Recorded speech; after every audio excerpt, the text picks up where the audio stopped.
Aga we na tiere o bagbon. Aga matie. Einati uwe o. Edomioya nera. Utiebeni tiere o baba. Iwe nudori uwa. Nudori utame o. Edomioya nera.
Edomioya, Managing Director, Edomioya Group of Companies. Honor your patron, or you may blessed dance. Amen. Yaduyora, I am your flat, I'm your bow. Prove that we're behind any successful man. There must be a woman. May get one year, Mr. Masiro, Lobo. Mr. Masiro, my name, Mama. Love you back, boy. Name Edomioya. Igodunu yena gani, yegaria enehia. Ruda umukolwa. Ugasowa we moto, we got no cemento, we pirate no cemento. Uge twe money yame, get mama me. Ruda onero yologa. Iyaduwa yo. Edomioya, on a will market or tea no money and no man. You know, Mr. Monday. Usara, Ovbiamen, Benin. Or what is your walking here? Yeah, I want to get to one. I want to get to one. Be 12 and look you.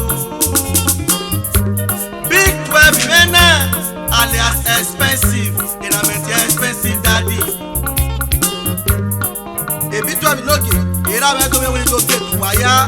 Kate ona we get era me ni ogame. Kisli na dere lo bia degbe. MD Global Airline Services. Ona we are chairman Big 12 Club of Nigeria. Baba èmi no sun lo ma gbagbe na. Arora e pe ruda we etayeke. Ese ba no ruda o. We man e ro paro na di esi we yeke. So man o. Ogo fori yo fe. E pi po wa ke yin re. Anya na ga ki pi ya. E ya ki pi na. No derati. Aga mi o ka o ta mi po geba. E na ki to ra re. Dikin Newman. No Edomioya Agbe. Iya rojo ra me ona the Vice Chairman. Big Club of Nigeria. Mr. Felix Abu, Chairman Edo Dynamic Club of Nigeria. Edomioya we need to talk about. We are not so clear how we know. Mr. Prince Omo,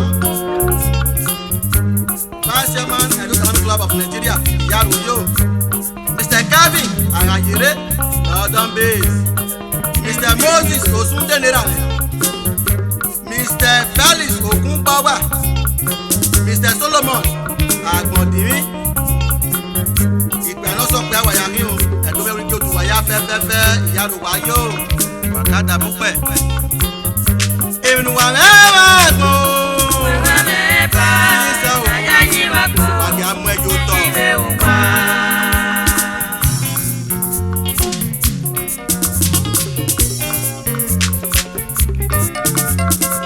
Ọ̀sán mẹ́wàá ṣe. Àbúyí mẹ́wàá ṣe o. Màá bí ẹ̀ máa na yọrí o. Maye mana so wa weresi. Mega gbo yo ga gbo ne. Ai me na do e. Ido ano we no sa me da ya. Da eti mama gbe o. Eti ma follow se. Eti mama ti go. We na you pe mama. Eti mama gbe. Eti ma eti gbe. Eti ma follow we no sa na you pe mama.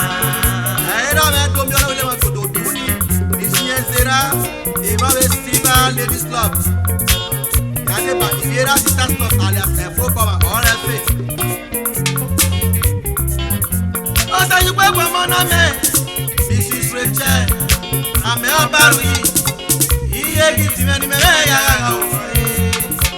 President Iviera Sisters men. Ugasowa. Uge to ga me. Mr. Godwin. Lobi obaruyi.